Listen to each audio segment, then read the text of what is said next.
Gelenler var beyim. Gündoğdu Bey'im. Ay ismi शरीफीले इच तुर्गुत। अस्सलाम वालेकुम नाजरीन, इस एपिसोड के आगाज़ में अलबास्ती अरिक बुका से कहता है अर्तुगरुल इतनी आसानी से नहीं बोलेगा। अरिक बुका कहता है ये हमें की कावस, सोने के संदूक और बरके खान की मालूमात देगा।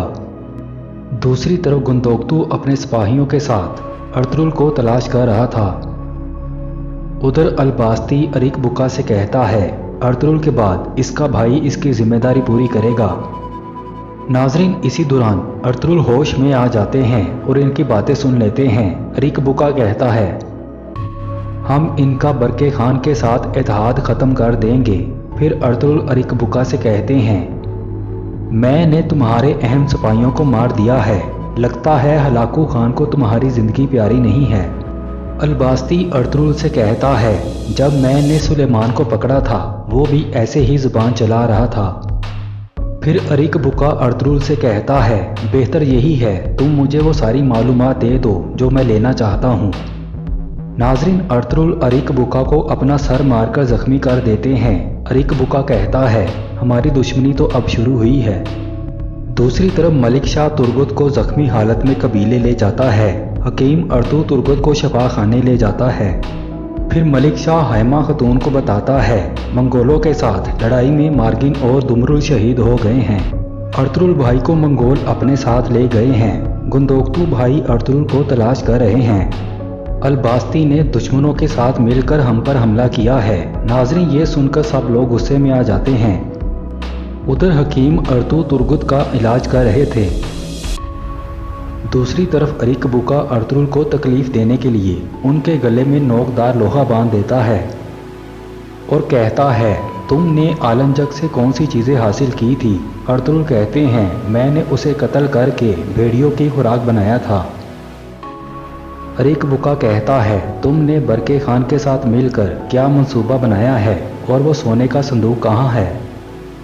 नाजरीन, अर्तुगरुल उसे कुछ नहीं बताते। अलबास्ती अर्तुगरुल से पूछता है क्या तुमने वो सोना बरके खान को दे दिया है।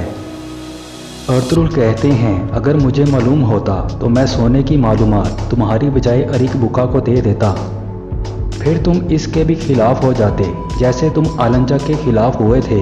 नाज़रीन, अरिक बुका अलबास्ती से कहता है क्या ये सच है। अलबास्ती कहता है मैं आलंजा को इसलिए मारना चाहता था कहीं वो हमारी मालूमात अर्तुगरुल को न दे सके। नाज़रीन, फिर अरिक बुका अर्तुगरुल से कहता है मैं जानता हूँ तुम्हारा मुंह किस तरह खुलवाना है। दूसरी तरफ अब्दुर्रहमान इल्बिलगे के पास जाता है और कहता है अलबास्ती जिंदा है, उसने मंगोलों के साथ मिलकर अर्तुगरुल साहब पर हमला किया है, बहुत से सिपाही शहीद हो गए हैं। गुंदोक्तू भाई अर्तुगरुल को तलाश कर रहे हैं। इल्बिलगे ये सुनकर परेशान हो जाती है। दूसरी तरफ अरिक बुका का सिपाही उसे बताता है जंगल में काई कबीले के सिपाही नजर आए हैं। अलबास्ती कहता है वो यकीनन गुंदोक्तू होगा। अरिक बुका कहता है हम उनके लिए जाल बिछाएंगे।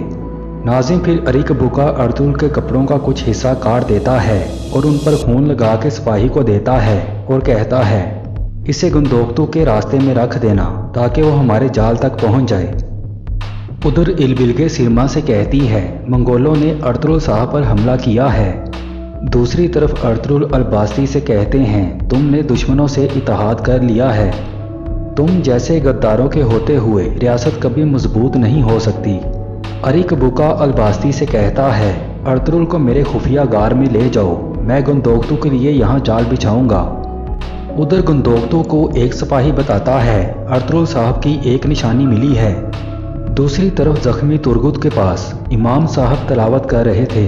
इसी दौरान तुर्गुत ख्वाब में इमाम साहब को देखता है और पूछता है क्या मैं शहीद हो गया हूँ।